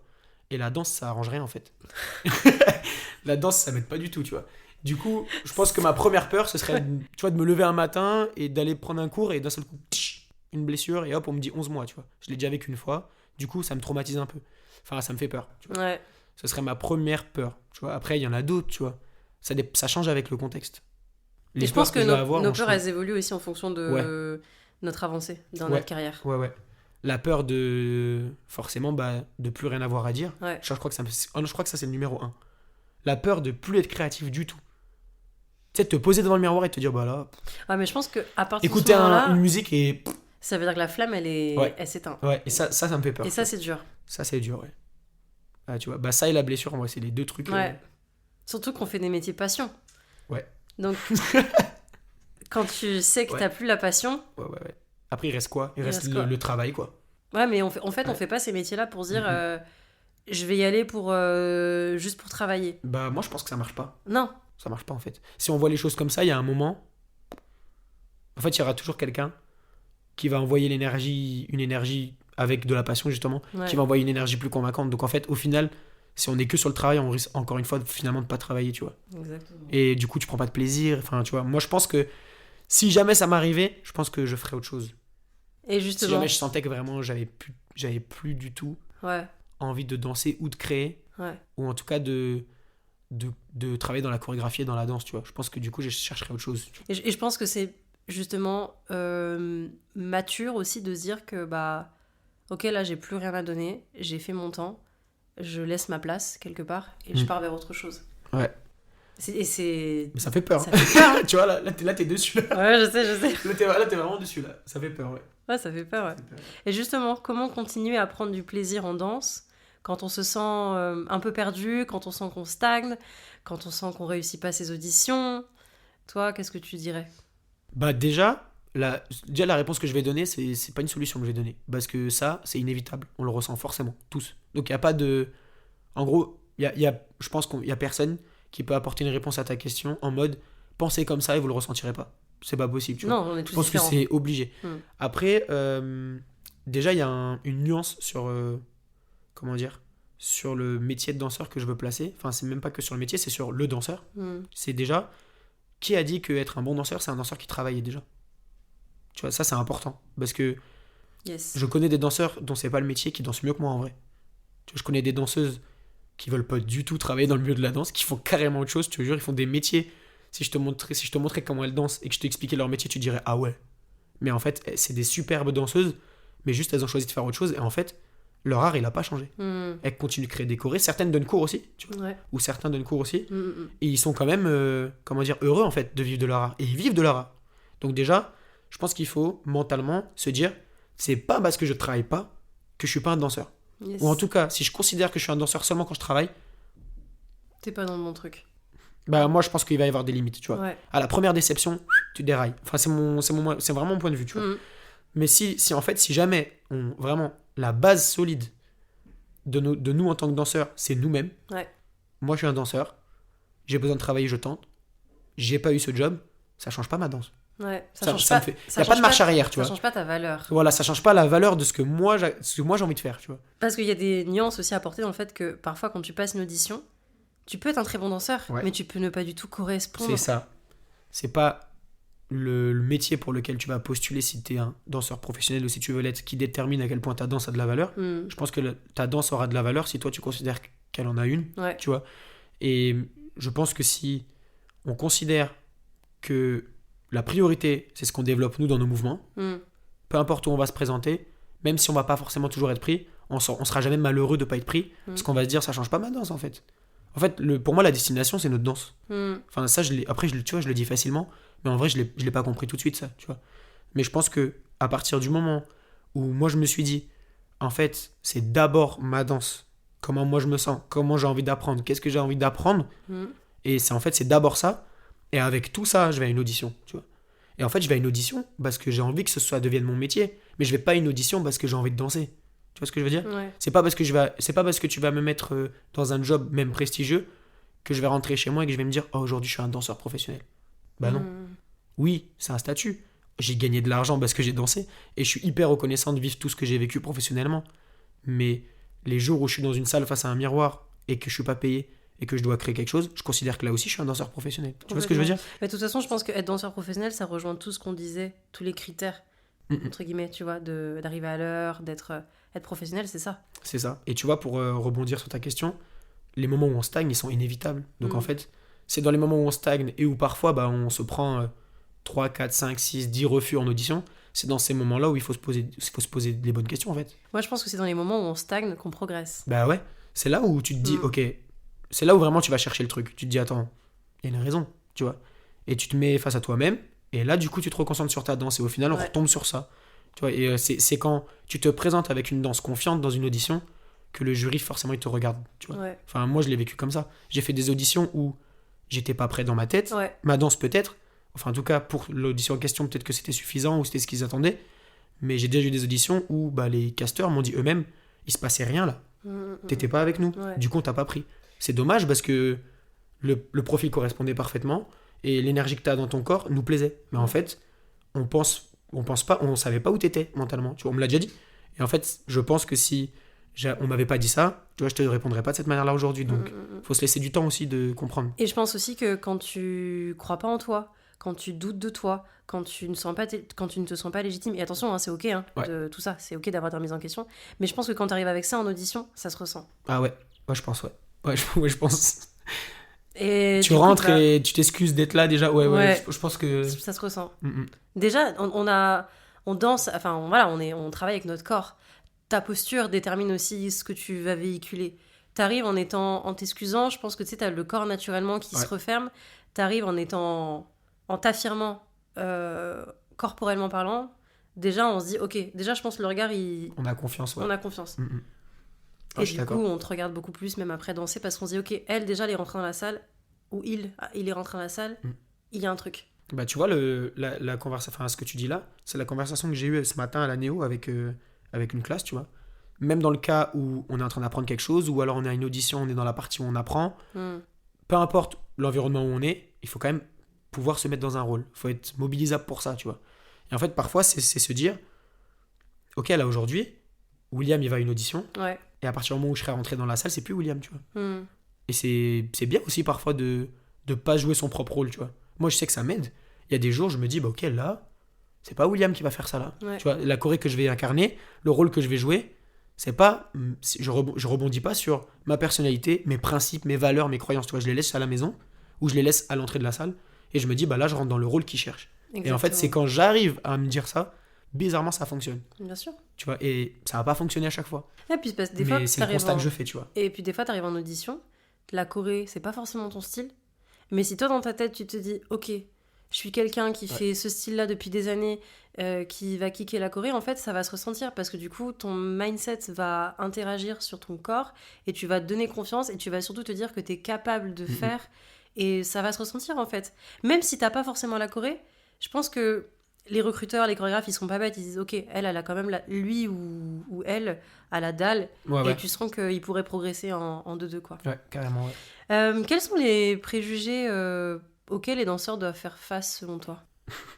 Alors, je passe du coq à l'âne, j'ai fait aucune transition. Non, t'inquiète, c'est pas grave, c'est pour ça que j'ai fait wow. En fait, pour répondre à ta question, je suis en train de réfléchir à ce qu'on a pu me dire à moi-même, tu vois. Du coup, c'est pour ça que je préfère centrer le débat sur ce genre de questions sur moi-même et pas sur ce que je pense. Ouais, bien sûr. Globalement, tu vois. Mais on m'a souvent dit... tu sais, parfois, parfois quand tu sors avec des personnes qui sont pas du tout de ce milieu-là, tu vois, par exemple des personnes avec qui tu as grandi, que tu revois, tu vois, ou que tu croises quelque part, avec qui tu discutes et tout, souvent quand j'explique ce que je fais, ou quand ils le voient de l'extérieur, la première réflexion qu'on me dit c'est « Ah mais c'est précaire ça, non ?» On me le dit souvent, tu vois. Et en fait, moi je suis pas d'accord en fait. Je considère pas que c'est précaire, tu vois. Je me dis même au contraire, peut-être que je devrais pas penser comme ça, tu vois, mais je me dis même, on est quand même dans un des seuls pays, si on n'est pas le seul, hein, à avoir un système pour les artistes, à pouvoir quand même se faire payer avec des statuts différents, à pouvoir imposer un certain tarif. Tu vois, si tu ramènes nos tarifs à l'heure, en vrai, ouais, c'est toute une formation qu'on valorise. Mais c'est comme, ça vaut le coup, hein. Enfin, Ouais. on va pas se plaindre, tu vois. Et du coup, souvent j'ai cette réaction de, tu sais, je lève les yeux au ciel et je réfléchis. Et je me dis, bah non, moi je suis bien en fait. Tu vois. Mon loyer il est payé, tu vois. Enfin, à partir du moment où bah, tu sais ce dont tu as besoin et que tu, entre guillemets, tu travailles assez sur ta danse et ton côté artiste pour travailler, on va dire, régulièrement, en vrai, on fait pas partie des métiers précaires, tu vois. Une fois que ça roule, je veux dire. Ouais. Et du coup, bah, pour moi, c'est un préjugé, tu vois. La vie d'artiste, tu sais, les gens qui y sont pas, je pense qu'ils se font une idée parfois de ouais, mais les artistes, c'est précaire et les intermittents, en fait, sans trop connaître, tu sais, sans trop connaître le fonctionnement de tout ça, sans trop connaître notre système, sans trop connaître le mindset qu'on a, sans trop connaître bah, ce qui nous épanouit en vrai, tu vois. Et du coup, ils pensent que c'est précaire. C'est un truc que j'ai beaucoup entendu, moi, tu vois. Et en vrai, je suis pas forcément d'accord, tu vois. Ouais, en fait, ça dépend. Enfin, je le vis pas comme ça. Ouais. C'est pas que je suis pas d'accord, ça se trouve un jour, je serai d'accord. Mais là, en tout cas. Parce que t'auras pas de travail. Ouais. Mais là, en tout cas, pour l'instant, je me dis, bah, en fait. Bah, on a un système Tu quand vois, pas même forcément, avec tu vois. l'intermittence où déjà, tu vois, moi par exemple, aujourd'hui, j'ai pas travaillé en tant que danseuse, mais j'ai quand même touché des allocations qui m'ont Ouais. permis de travailler sur d'autres choses. Et- Et je crois que c'est pour ça qu'il a été fait le système, c'était pour que un danseur puisse, un artiste, continuer à travailler Ouais. sur lui-même pour bah, travailler sur sa Bah, danse. et ça, c'est une chance en vrai d'avoir ça, une tu vois. chance de ouf. Alors, ouais, le système pour y accéder, il est compliqué. Ouais. Mais c'est une chance Ouais. quand même, tu vois. Ouais. C'est une chance qu'on ait ça, du coup, je considère pas que ce soit précaire, Mm, tu mm, vois. mm, mm, Les autres préjugés, bah, moi, en tant que garçon, ancien rugbyman, venant du milieu du sport, en plus en aimant ça vraiment à 100% et en m'y investissant vraiment, c'est pas des préjugés, tu vois, que j'ai pu entendre, mais c'est des questionnements. C'est des mais tu vas où là, tu vois, tu vas où avec ça là, la danse, ah ouais, tu vois. J'ai déjà eu, mais c'est normal, tu vois, c'est même pas des préjugés et je pense que c'était même pas un jugement, tu vois. Mais Il y a des gens qui se sont posé la question ouais, sur ton orientation. ouais, mais pas forcément, je te parle pas d'orientation sexuelle Ok. ou de je parle pas de questions existentielles, tu vois. Mm. Mais juste le truc de attends, la danse, attends, un garçon à la danse qui fait du rugby, tu vois ou pas. Mm. C'est des trucs, enfin, je pense que c'est des trucs préconstruits dans le cerveau des gens, tu vois. Il y a des trucs qui matchent pas ensemble ou qui doivent pas être faits dans un certain ordre pour les gens, tu vois. Et le fait d'être passé d'un sport comme celui-là, qui m'a clairement appris toute la vie. Enfin, moi, je Ouais. le dis, moi, c'est même l'état d'esprit que je colle à ce que je fais dans la danse, c'est un état d'esprit qui vient du rugby, tu vois. Et j'ai pas peur de le dire, tu vois. Mais pour moi, ça peut fonctionner ensemble et j'en suis la preuve, tu vois. Mais c'est vrai que même dans mes amis, tu vois, qui me suivent à l'époque, et même des amis que j'ai encore aujourd'hui, même mes meilleurs amis, tu vois, je pense qu'ils se sont posé la question en moi en mode, mais attends, mais il va où là? Tu vois, juste, il va où là? Tu vois, il part dans quoi là? Attends, il est en crise d'ado. Je pense qu'il y en a qui je l'ai ressenti, tu vois, dans notre communication, même dans le regard, qui était un peu en mode, ouais, mais ça va pas durer ton truc là, la danse, c'est cool, mais genre, c'est un loisir vite fait, tu vois. Et c'est Wow. quand j'ai commencé à vraiment travailler, faire des belles choses et tout, que là, ils ont compris que ça avait un vrai impact sur ma vie, tu vois. Ouais. Mais je pense qu'au début, ils se disaient, ouais, Il est mignon. j'ai eu ce truc de, ouais, mais c'est pour les meufs, hein. Ouais. Ça, je l'ai eu ce truc aussi, tu vois. Ah ouais, t'es bien, ça veut dire il y a des meufs, hein. Mm. Tu vois, genre, c'est des trucs genre, mais tu crois que je me déplace dans le monde en fonction de la jante féminine, genre? Je vais aller là parce que là, il y a plein de meufs, enfin, je suis pas un animal, tu vois. Mais c'est ce truc, tu vois, c'est ce truc de. C'est sociétal, ça aussi, tu vois. En fait, on a besoin tout le temps d'avoir une raison qui explique ce que quelqu'un fait. Ouais. Tu vois, si quelqu'un il fait de la danse, il faut qu'il y ait une raison tout de suite. Il faut qu'on m'explique. tu vois. Ouais. Si quelqu'un passe du coq à l'âne sur quelque chose, il faut qu'il y ait un truc, il faut qu'il y ait une raison, et du coup, il faut qu'on l'exprime, alors que parfois, ça nous concerne pas, tu vois. Mm. Complètement. Et du coup, je sais pas si c'est un préjugé, tu vois, mais je t'en parle là parce que ça m'est venu. Mm. Mais je pense qu'il y a eu du questionnement autour de ça, tu vois, vis-à-vis de moi. Ouais, la précarité, vraiment le mindset que j'ai, tu vois. Je pense que ça a posé des questions sur comment moi je voulais vivre en fait. Tu vois. Et ben, je pense qu'on a un peu, pour finir là-dessus, on est un peu considérés parfois comme des ovnis, les artistes. Complètement. Je pense que les gens pensent que, tu sais, on a ce truc, on est différent quoi. Mais en fait, pas du tout, tu vois, c'est juste notre métier qui est différent. Enfin, on est différent dans notre fonctionnement, mais on se comprend, tu vois. Enfin, moi, mes amis d'enfance qui font pas du tout ça, bah, je les ai encore. Et ça n'a rien changé entre nous, tu vois. Ouais. Parce qu'eux, ils ont compris, ils ont suivi, ils ont capté, tu vois, ils m'ont posé des questions, et des bonnes, tu vois. Et ces gens-là, ils ont pas eu de problème avec ça, tu vois. Ils m'ont jamais dit, ouais, non, mais on comprend pas, on sait pas on sait pas ce que tu fais, on sait pas où tu vas. Mais c'est plutôt les personnes qui sont prêtes et en même temps loin de toi. Tu sais, qui te suivent ou te suivaient, qui te connaissaient et qui voient tout le changement. Parfois, tu vois, comme on ne présente, nous, sur nos réseaux, que ce dont on a envie de parler, forcément, ils captent pas les pourquoi. Les pourquoi, ils les ont pas. Ils ont juste il y a ça, j'ai fait ça, je suis là, je danse comme ça. Mais ils savent pas trop le chemin. Et du coup, forcément, c'est ces gens-là qui vont être le plus susceptibles d'émettre des avis ou des jugements ou des préjugements sans vraiment connaître la raison pour laquelle ils ouvrent leur bouche parfois, tu vois. Exactement. Mais bon. Je rebondis tout de suite sur les réseaux. Toi, comment est-ce que tu utilises les réseaux sociaux pour partager ton travail et créer une communauté autour de la danse et aussi voir les avantages et les inconvénients des réseaux sociaux pour les danseurs? Alors, les réseaux sociaux, ouais, ça c'est pareil, c'est un vaste sujet. Moi, je dirais que aujourd'hui, en vrai, les réseaux sociaux, moi, ils m'ont bien aidé, tu vois. Je pense que s'il n'y avait pas de réseaux sociaux, pour nous les danseurs, il y aurait un certain nombre de choses qui se mettraient en place avec beaucoup plus de temps, tu vois. Je parle des cours, des workshops, de relayer la créativité qu'on peut avoir. En fait, tout le travail qu'on fait dans la technique, dans la création, il va être diffusé beaucoup plus rapidement grâce à nos réseaux sociaux. Et du coup, au début, tu vois, je voulais pas trop l'entendre ça. Parce qu'au début, j'étais en mode, ouais, mais c'est pas la priorité, c'est pas si. C'est vrai que ça allait pas, tu vois. Mais je pense qu'il faut, nous, quand même, une fois qu'on arrive dans l'industrie, se dire que c'est un outil qu'il faut pas négliger, quoi. C'est un CV. Ouais, en fait, c'est un truc. Pareil, tu vois, ça, je l'ai compris tard, mais c'est un truc où bah, il faut pas faire attention à tout ce qu'on poste. Il faut juste admettre qu'il devient professionnel, là, notre Instagram ou notre réseau. Et que forcément, c'est pas qu'on n'a pas le droit de poster certaines choses, mais c'est que, bah, en fait, ça nous vient pas. Parce que c'est pas ça qu'on veut vendre, tu vois. Et ce truc de toujours être à cheval entre le pro et le perso sur mes réseaux, eh ben, à un moment donné, en fait, je m'en sortais plus, moi. J'étais en mode, mais attends, mais là, il y avait un DM de ma grand-mère, en même temps, il y avait tu vois, t'as un DM de ta grand-mère, en même temps, tu postes une vidéo, en même temps, t'as ta mère qui t'appelle pour aller manger chez elle, enfin, tu vois. Et je pense qu'il faut trier le réseau social. En vrai, il est bénéfique à partir du moment où on s'en sert convenablement, tu vois. Exactement. Et moi, ce que j'essaye de faire sur mes réseaux, c'est essayer d'avoir quand même une transparence, tu vois. Ne pas poster que forcément ce qui marche tout de suite. Parfois, je mets des posts où c'est juste, tu sais, des process de créa. Genre, je viens de créer une choré, elle n'est pas encore vernie, mais je la mets, et parfois, tu sais, dans la publication, j'explique le but, tu vois. Et j'essaye de faire ça pour inciter les élèves que je peux rencontrer, ou les gens qui me suivent, ou peut-être que j'ai la chance d'inspirer, à s'y mettre eux aussi, tu vois. En mode, bah ouais, mais en fait, s'il suffit de louer une salle et de mettre du son et d'essayer de faire un truc, bah, d'échelle, de fil en aiguille, tu vois, chacun à son échelle, bah, ça peut rendre la même chose, tu vois. Et du coup, j'essaye à la fois de mettre des produits finis sur mes réseaux, mais ça, c'est plus pour les opportunités que moi, je veux essayer de me créer, tu vois. Et j'essaie de mettre aussi bah, les moments où je suis vraiment, moi, dans le training, en fait. Parfois, je suis mon propre élève, tu vois. Et j'ai envie que les gens le sachent. Du coup, je le mets. Et du coup, j'essaie de m'en sortir comme ça pour non pas forcément créer une communauté, mais en tout cas pour que les gens que j'ai déjà la chance d'avoir dans ceux qui me suivent comprennent que, en fait, bah, je consacre du temps dans les deux, tu vois. Complètement. Et que les gens qui te suivent comprennent que, en fait, là où t'es arrivé, c'est pas comme ça du jour au lendemain. C'est qu'il y a eu un process. C'est qu'il y a eu des réussites, il y a eu des échecs, il y a des choses qui ont été bien faites, il y a eu des choses moins bien, parce qu'en fait, on est humain et qu'on réussit pas tout du premier coup. Ouais, c'est ça. Il y a eu des choses où, comme tu dis, le produit fini, bah, on le veut parfait, parce qu'on veut que derrière, ça serve pour postuler pour des jobs.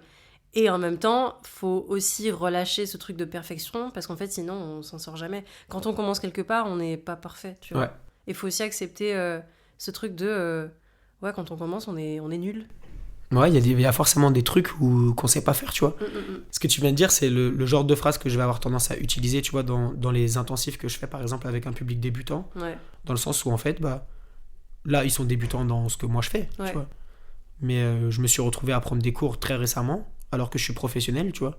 Et je me suis retrouvé à prendre des cours où moi j'en rentrais pas une dedans non plus, tu vois. Enfin, j'étais vraiment à côté, tu vois. Et en fait, si tu prends pas de plaisir même dans ces moments-là, bah en fait, si tu veux toujours que les gens te voient en master, tu vas faire qu'un truc. Et tu vas t'ennuyer dans ton art, tu vois. Ouais. Et c'est la phrase que j'essaie de dire, que ce soit en formation ou en intensif, ou même parfois en cours open, tu vois. Même si c'est pas toujours le lieu pour, c'est qu'en fait, bah, il faut accepter parfois d'être mauvais. Ouais. Et être mauvais, ça veut pas dire que toi, en tant qu'humain, t'es mauvais, tu vois. Ça veut pas dire que toi, en tant que danseur, t'es mauvais. Bah ouais, c'est pas toi qui es mauvais, c'est juste là. La discipline dans laquelle t'es, voilà, tu toi, connais dis-toi pas. à toi-même que là, t'es pas au point. Ouais. Mais en fait, c'est une transparence et une objectivité qui nécessite pas forcément une remise en question existentielle, tu vois. C'est pas parce qu'on n'est pas bon que ça veut dire qu'on est juste pas bon, tu vois. Exactement. Et du coup, je pense que c'est important aussi de le garder à l'esprit, tu vois. Les cours de moderne que j'ai pris récemment, les cours de contempo que je prends, c'est pas des cours où je considère que je vais me vendre, tu vois. C'est des cours où que je considère comme étant des outils pour vendre mon style à moi grâce à des choses que je pense pas à faire moi dans ma danse, tu vois. Ouais. Et du coup, bah, tu vois, avec cet état d'esprit, du coup, j'ai moins peur d'y aller. Je me dis, mais en fait, j'y vais pas pour briller, tu vois. J'y vais parce que je sais qu'il y a 4-5 trucs là que je vais choper. Et ça va me servir moi de mon côté. Dans ta danse et dans ton discours. C'est ça.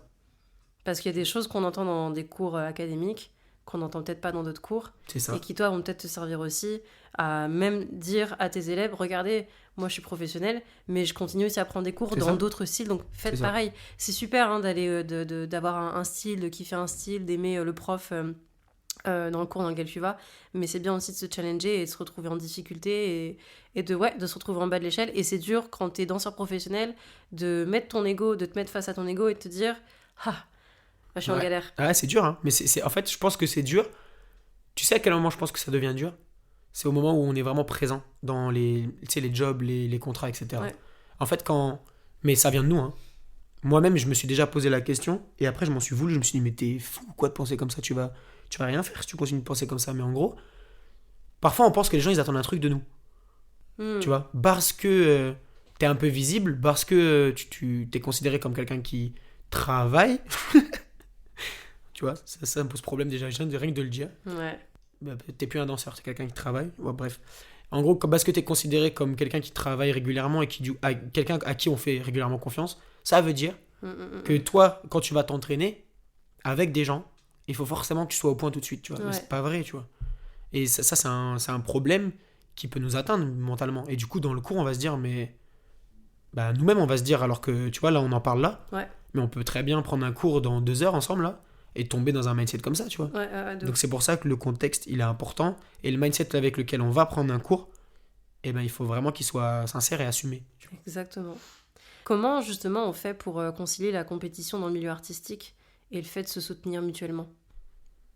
En fait, pour moi, c'est 2 choses différentes. Ouais. Dans le sens où la compétition, elle est inévitable. C'est quelque chose qu'il faut accepter. Et je pense que, tu vois, avant même de vouloir parler de travail, de casting, etc., il faut déjà se dire que c'est un milieu qui impose forcément, et c'est pas les gens qui le veulent, c'est simplement le marché qui fonctionne comme ça, et c'est les offres qui fonctionnent comme ça. C'est un milieu où il y a des choix qui sont faits. Ouais. Voilà, donc en fait, ça rend la chose compétitive, et c'est pas un jeu, en fait. C'est réel, c'est le système qui est comme ça. Maintenant, le fait de se soutenir... Le fait de se soutenir, d'avoir un rapport humain qui est authentique et de pouvoir, entre guillemets, être compétitif dans une audition et boire un verre ensemble après, c'est quelque chose qui doit être fait naturellement, en fait. Ouais. C'est-à-dire que, on sait... Tu vois, là, je pense à plein d'amis que j'ai, avec qui je travaille et parfois avec qui je travaille pas parce que c'est eux qui ont le job et pas moi. Bah, mon attitude envers eux ne change pas. Tu vois, c'est pas... On n'est pas amis parce qu'on travaille ensemble. Hein. On est amis parce qu'on s'apprécie humainement. Ouais. Et une fois qu'on est dans une audition, bah effectivement que le meilleur ait le job, tu vois.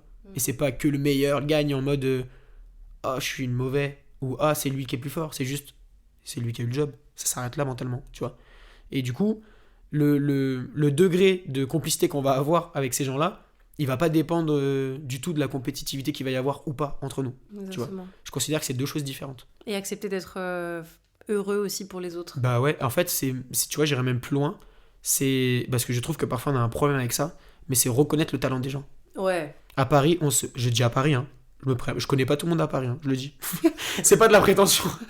Mais j'ai la sensation, Et j'ai la sensation, déjà parce que je le ressens parfois, et j'ai la sensation aussi parce que je l'entends, mais j'ai la sensation qu'on a du mal, nous entre nous, alors que c'est ce que, entre guillemets, les gens qui sont pas dans notre univers pensent tous profondément. Nous entre nous, on a du mal à se dire que c'est bien ce qu'on fait. Ouais. Tu vois, on a très rarement des conversations avec nos collègues où on va se dire, ah ouais, putain, ce que t'as fait là, c'était trop bien. Et Tu vois j'ai envie de rajouter, reconnaître le talent et le travail. Bah, bien sûr. Parce que pour moi, t'as du talent, tu restes sur ton canapé, t'as un poil dans la main, t'es flemmard. Pour moi, non, je reconnaîtrais pas le talent d'une personne qui est juste qui se repose sur ses acquis. Je comprends, ouais. Moi, je me dis, la personne, elle sait qu'elle a du talent et elle bosse pour y arriver. Ou alors, juste, elle démarre de zéro, elle bosse, elle travaille pour y arriver. Moi, je reconnais beaucoup plus ça que quelqu'un qui reste sur ses acquis. Ouais. Voilà. Non, mais c'est très clair. Je suis carrément d'accord avec ce que tu dis. De toute façon, pour moi... C'est très clair. En fait, pour moi, ce que je veux dire, c'est que après, le talent, le travail, franchement, c'est des concepts, on pourra en parler 2 heures, tu vois. Ouais. Mais moi, en tout cas, moi, je vais... Si jamais, moi, un jour, je viens voir un pote à moi, ou même quelqu'un que je connais pas, parce que ça m'arrive régulièrement, parce que j'ai été vraiment impacté par son art à ce moment-là, ou par ses mouvements, et ben en fait, c'est aussi parce que je considère que... Enfin, au moment où je vais le regarder, je vais imaginer le travail qu'il y a pour faire ce qu'il est en train de faire, tu vois. Ouais. Et du coup, quand je parle de talent, je parle tout le temps de travail, moi, en vrai. Ouais. Tu vois. Pour moi, c'est étroitement lié. À partir du moment où moi, je le valorise en mode, ça m'impacte, moi, dans mon visu, dans mon ressenti, dans mon feeling, c'est parce qu'en fait, je fais la démarche mentalement de me poser la question et de me dire, le visuel que je suis en train de voir, il nécessite quoi? Et c'est quand je trouve la réponse que j'admire, tu vois. Yes. Et du coup, je suis d'accord avec toi dans le fait que les choses qui m'admirent quand je regarde, à chaque fois, c'est des trucs où je me dis, waouh, le travail qu'il faut pour y aller, tu vois. Et ça, c'est super important de toujours calquer les deux, tu vois. Yes. Écoute, William, l'épisode touche bientôt à sa fin. Ça a fait déjà à peu près 1 heure, un peu plus d'1 heure. Ouais. Quel conseil tu donnerais à de jeunes danseurs, artistes, personnes qui souhaitent se lancer dans une carrière artistique, hormis tout ce qu'on a déjà dit un petit peu avec l'état d'esprit? Est-ce que tu aurais autre chose à dire? Ouais. Avec un peu de recul aujourd'hui, ce que je dirais, c'est profiter des moments où vous n'êtes pas exposé. Exposé au stress, exposé aux obligations de travailler, exposé aux auditions, exposé au regard des autres. Ouais. Pour moi, ça veut dire profitons des moments où il s'agit juste de danser, tu vois, et de s'exprimer librement. Ouais. Parce qu'en fait, c'est les meilleurs moments. Il y a beaucoup de chorégraphes et de professeurs qui disent, et j'adore quand ils le disent, tu vois, et je trouve que c'est profondément vrai, qui disent qu'en fait, les meilleurs moments qu'on vit finalement, même quand on avance un peu dans une carrière, etc., finalement, les meilleurs moments qui nous viennent en tête, c'est toujours les moments où on était en process. C'est toujours les moments où en fait, il s'agissait pas de se vendre. Ouais. Il s'agissait pas forcément de sortir la meilleure vidéo qu'allait faire un buzz, tu vois.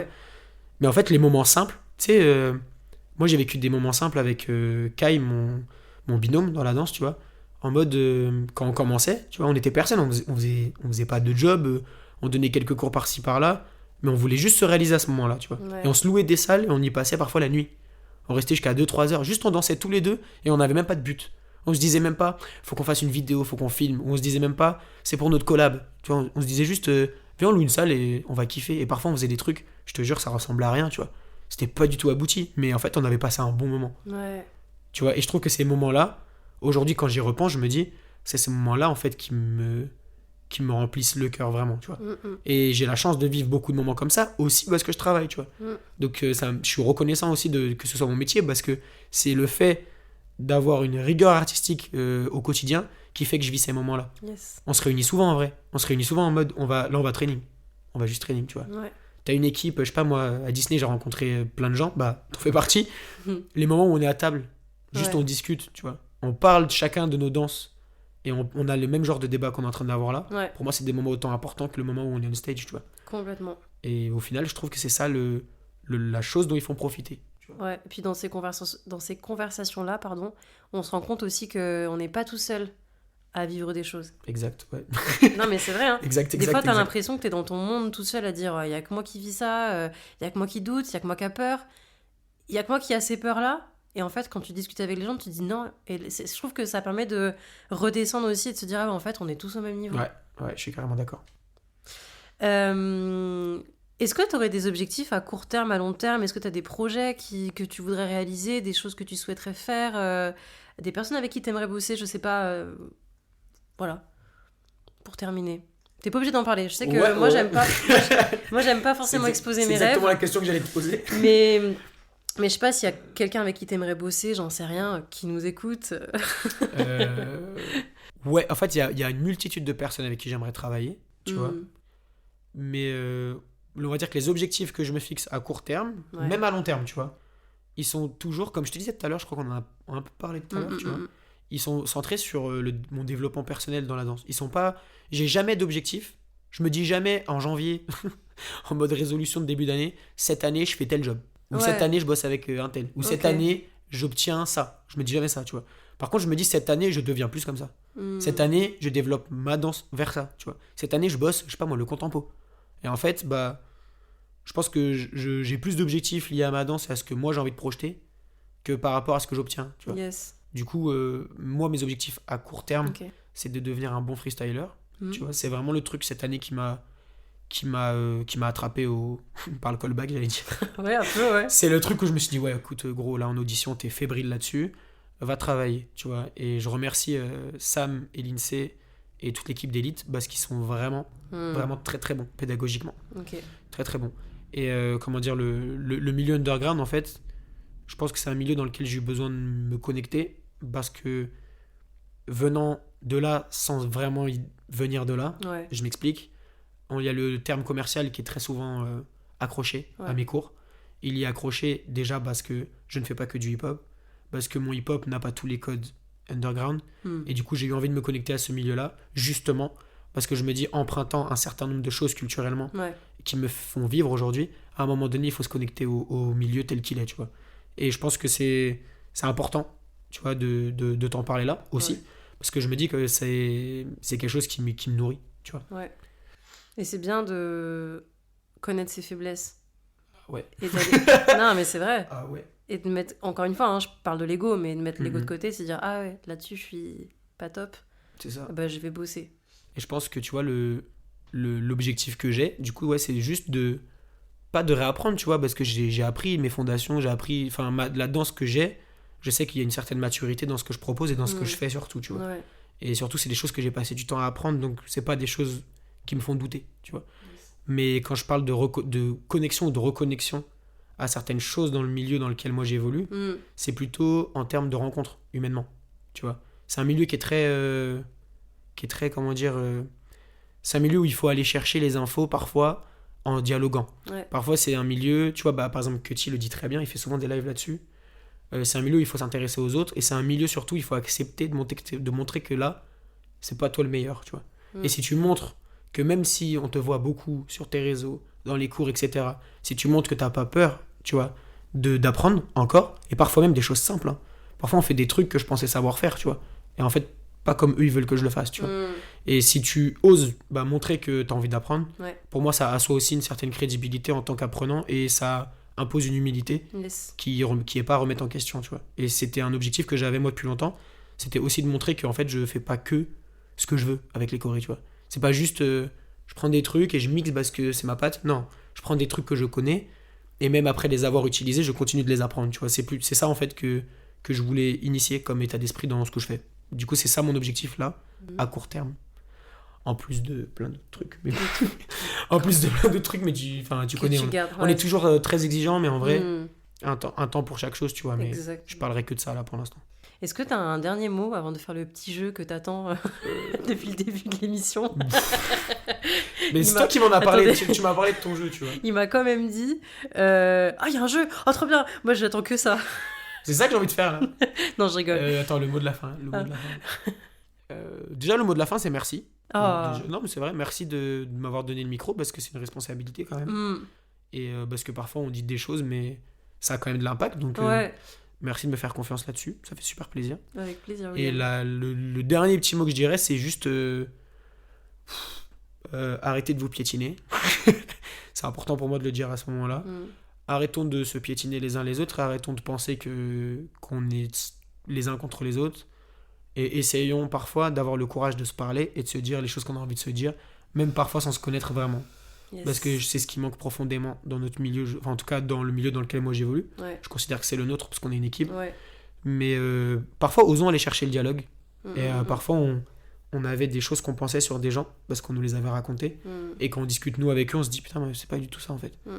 Chaque situation provoque une certaine réaction et on a tendance, nous, dans le milieu artistique, à extrapoler un petit peu la sensation qu'un autre a vécue et du coup, ça a créé une conclusion qui est parfois pas légitime. Donc, juste arrêtons de se piétiner et communiquons un peu plus. C'est plutôt ça que j'ai envie de dire. Bah, je pense que c'est un bon mot. Ouais, je pense. Allez, on va faire le petit jeu. Allez. C'est une sorte de fast question, bon, que j'ai rien inventé, hein, qu'on voit un peu sur les réseaux, mais que j'essaie de mettre dans la danse parce que je l'ai pas encore vu dans la danse, donc je me suis dit let's go. T'es prêt ? Ok. Attends. 3, 2, 1, vas-y. Danser ou enseigner ? On recommence. Ah non, on va pas recommencer. Ah non, on va pas recommencer. Oh, mais c'est des dilemmes en fait. Ça sera pas coupé, ça. Ça, c'est comme les vieux dilemmes là qu'on te fait. Là. Ouais. Non. T'as eu le temps de réfléchir. Attends. 3, on recommence. Ouais. Danser ou enseigner ? Danser. Santé mentale ou santé physique ? Santé mentale. Talent ou travail ? Travail. Stratégie ou authenticité ? Authenticité. Réussite ou échec ? Échec. Processus ou objectif ? Processus. Solitaire ou collectif ? Collectif. Corps ou esprit ? Esprit. Confort ou croissance ? Croissance. Concurrence ou coopération ? Coopération. Peur ou courage ? Peur. Théorie ou pratique ? Pratique. Yes. Ça va ? T'as eu chaud ? Ça fait peur, hein, parce qu'en fait, j'ai envie de dire les deux tout le temps. Ouais, je sais. En fait, j'ai envie de te dire, alors oui, mais là, lui... Ouais, je sais. Ok. Voilà. Ok. Merci, William. Bah, merci à toi. Bye bye. Merci à toi, ciao. Ciao.